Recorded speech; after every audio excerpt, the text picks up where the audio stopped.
Hello everyone. सो आज हम लोग इंग्लिश का 21 जुलाई 2023 का शिफ्ट 2 अटेम्प्ट करने वाले हैं। So let's begin. Okay, I am ready to begin. क्या कह रहा है? The place that a person treat as is permanent home. I think domicile होता है वो। आई थिंक क्या यही होता है। My friend is owing an expensive cell phone. My friend owns होना चाहिए, owns an expensive cell phone. He has not committed the crime. The crime has not been committed by him. Next, underline synonym बताना है किसका। Delight का मतलब बहुत happy type का होता है ना, तो enchant, dismay, memory, emotions. I think enchanting. क्या बताना? Grammatical. Binay said that he is coming from his village. He was coming या ही इज कमिंग कुछ है नहीं जब इनडायरेक्ट स्पीच है। Genial, optimistic, cheerful, despondented and positive. Optimistic, positive, cheerful. I think despondented होना चाहिए बिकॉज बाकी सब जो है वो इसको मार्क फॉर रिव्यू रखती हूँ। आई अटेम्प्ट पैराजम्बल बाद में करते हैं। एब्जॉर्ब करना मतलब सोक कर लेना, soaked. Incorrectly spelled word treble, nozzle. Almost की स्पेलिंग गलत लग रही है। ALMOST होता है, डबल एल नहीं होता।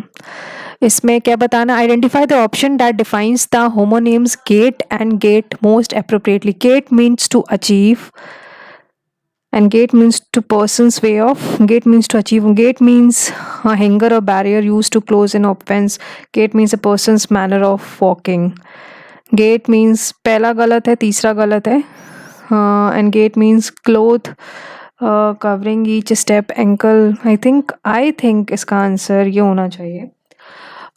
गेट का मतलब तो बैरियर है, और बिकॉज अगर मैं इसमें सिमिलर एंड कॉन्ट्रास्टिंग आंसर का ट्रिक लगाती हूँ तो यही होना चाहिए। नेक्स्ट करते हैं। She was waiting for an opportunity होना चाहिए, नहीं होना चाहिए बिकॉज वो आर्टिकल मिसिंग है। The players distributed the reward among them selves, not between, because कई सारे प्लेयर्स हैं। अगर दो होते तो बिटवीन होते हैं, बाद में करेंगे। स्पेलिंग एरर बताने। अनचैलेंज्ड, इंस्टेंटेनियस की स्पेलिंग गलत है। एक्टिव में बदलना है। Wedding invitations will be sent by them. They will send wedding invitation. Okay.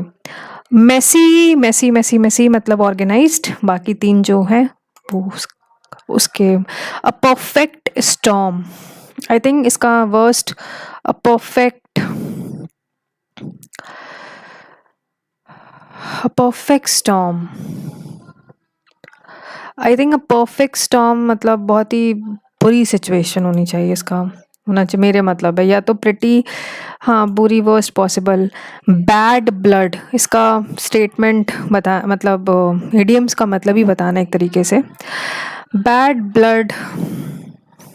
She so scared of cockroaches, ये तो नहीं होगा। Doctors drop the bad news ना।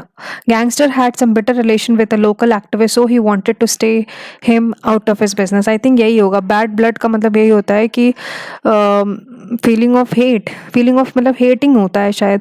Sushant always gets in trouble for telling he. ठीक है।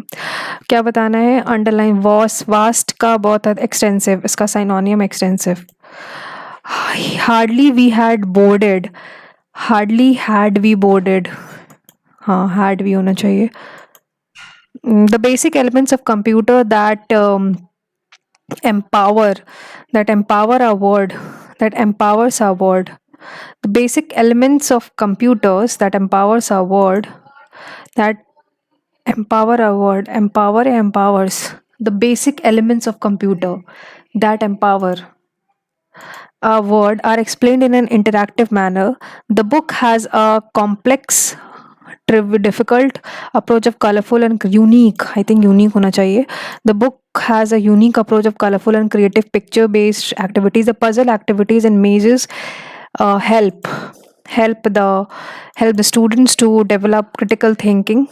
in a logical and logical critical thinking, logical and motor skills. After every lessons, brainstorming exercises are incorporated to evolve. अब देखते हैं जल्दी से जो parajumble छोड़े थे, DACB सभी ऑप्शंस जो हैं वो डिफरेंट से हैं. डी से स्टार्ट देखते हैं. द नेक्स्ट ईयर तो नहीं होगा. ए देखते हैं. इन 19A से स्टार्ट देखते हैं. In 1944 he was honoured by King George six with a knighthood and became Sir Alexander. ही के बारे में सी देखते हैं. Fleming became famous overnight and was regarded as one of the most distinguished scientist of his time. he was honored by King George VI with a knighthood and became Sir Alexander Fleming.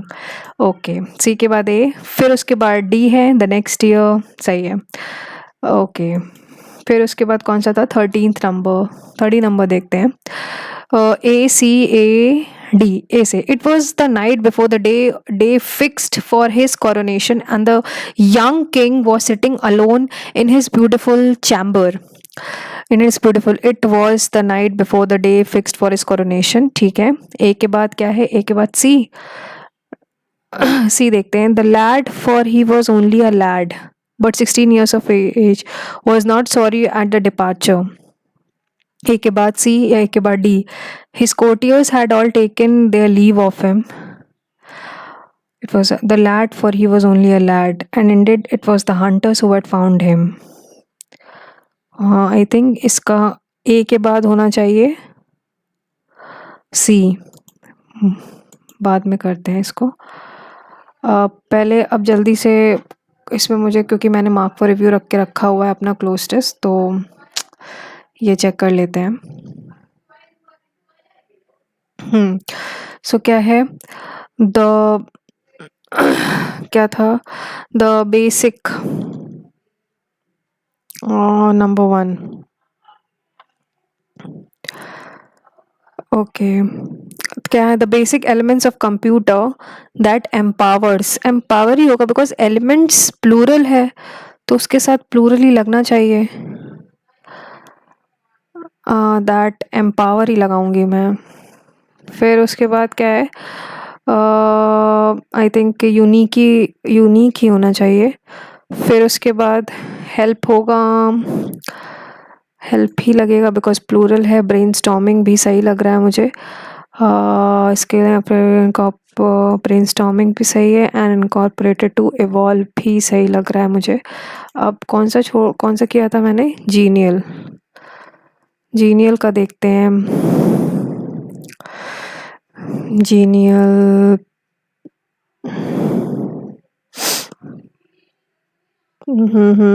Genial का मतलब optimistic cheerful synonym बताना है. Optimistic डिस्पोंडेंट तो same लगता है मुझे, cheerful लग रहा है. मैं मार्क फॉर रिव्यू लगाती हूँ इसको. एंड 13-14 अब मैं सबमिट करती हूँ. आई थिंक पैराजम्बल में मुझे बहुत डाउट टाइप का है, but let me submit and see कितने मार्क्स आते हैं. 47.5. एक गलत हुआ है मेरा. सो कौन सा गलत हुआ है? आई थिंक पैराजम्बल ही गलत हुआ होगा. हाँ, 13 नंबर है, पैराजम्बल है. मैंने क्या लगाया था? ए के बाद सी लगाया था, या तो ए के बाद डी होगा. यही था इसका answer. So as you can see how much I have scored 47.5. एक गलत किया मैंने. So this was my 21st July shift to attempt. 21st July shift to attempt. I hope आपको पसंद आया हो ये तरीका. And stay tuned in the next video, और इसी तरह आप भी प्रैक्टिस करते रहिए. So thank you so much guys.